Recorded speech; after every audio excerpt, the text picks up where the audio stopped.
Presenting Mo Mali, Mo Problems by Group 26. Our goal is to reduce Mali use among college students in Southern California universities. We will do this by having a presence at these schools with workshops, developing a curriculum which teaches the dangers of Mali, and using an evaluation to compare students' knowledge before and after our intervention. Our first study objective is to have our program established within our target universities, which include USD, UCSD, and SDSU by fall 2017.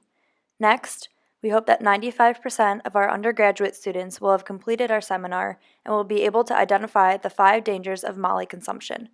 Our third objective is to have 90% of the students recognize peer pressures associated with Mali use and effectively avoid them.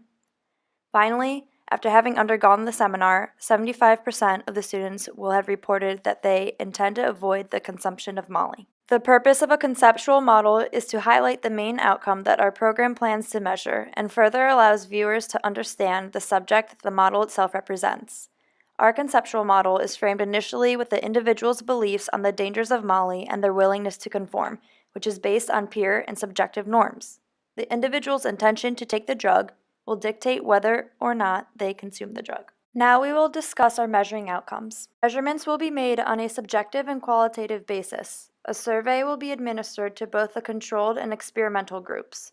The survey will ask respondents to answer questions that will test their knowledge of and experience with the drug. For our nominal measurement, we will ask whether or not subjects have used Mali before. For our ordinal measurement, we will ask whether or not they would consume Mali if it were offered to them by their best friend, with answers such as highly agree, somewhat agree, neither agree nor disagree, highly disagree, or somewhat disagree. For our ratio measurement, we will ask the individual, during the past 30 days, how many times have you taken Mali? 0 times, 1 to 2 times, 3 to 4 times, or 5 or more times. For our research design, we will be adopting the randomized experimental study. This particular design is the best fit for our study since the strict random assignment of subjects ensures the 2 groups are equivalent on all significant dimensions and that no systematic differences exist between the experimental and control groups. Our research design also governs the timing of the independent variable and which group will be exposed to it. The experimental group will differ from the control group because it will receive influence from the independent variable. Lastly, it provides control over other conditions under which the experiment takes place. The intervention of the independent variable is the only factor that is assumed to produce the observed changes in the values of the dependent variable. In order to implement our program, we will have to work together with the 3 universities. 100 of the incoming freshmen from each university will be randomly selected. The subjects will be arbitrarily assigned to the treatment or control groups with 50 individuals in each group. A pretest will be administered to all subjects in both groups. Once this is completed, the experimental group is then exposed to the independent variable, which is the seminar. At the end of the study, a post-test will be administered to all subjects in both groups. The data collected from the post-test will be assessed to determine the amount of change that has occurred on the dependent variable. To minimize bias, the assessment from the pretest to the post-test will be conducted separately for each group. Our 16-week program will begin with a pretest and the first seminar session.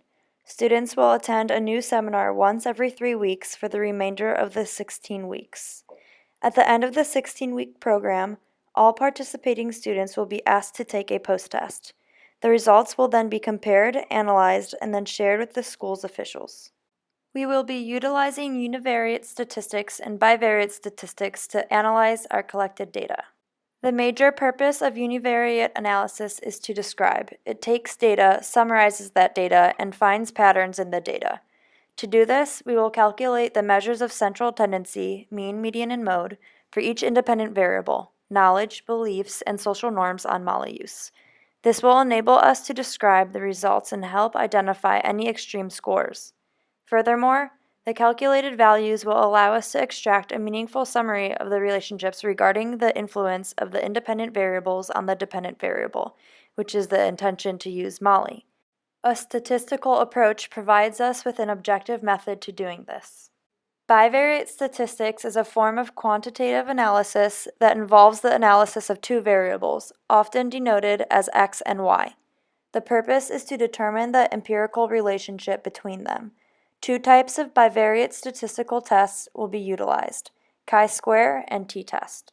For the chi-square test, we will be able to assess the effectiveness of our intervention by comparing the intention to take the drug with whether or not you are in the experimental or control group. Additionally, we will test the individual's response to peer and social norms and how that affects his or her intention to take Molly.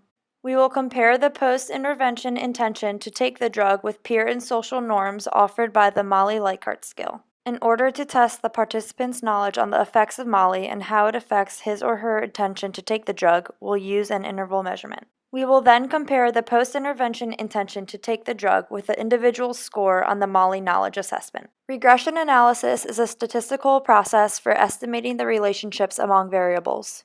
Regression analysis is also used to understand which among the independent variables are related to the dependent variable and to explore the forms of these relationships. For our study, we will be using the multiple regression model.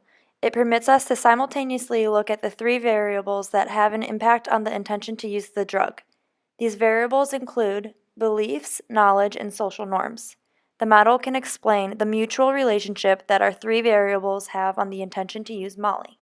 The advantages of our research design include increased internal validity due to randomization, the use of qualitative data which provides more rich and in-depth topics, and our experimental design which provides greater control over confounding variables. The limitations of our research design include possible threats to external validity such as not using a blind study, social desirability, the expectancy effect, and the Hawthorne effect. Use of qualitative data also has certain disadvantages, such as recall error, selective perceptions, and desire to please the interviewer. Thanks for listening, and remember to think twice before taking Molly.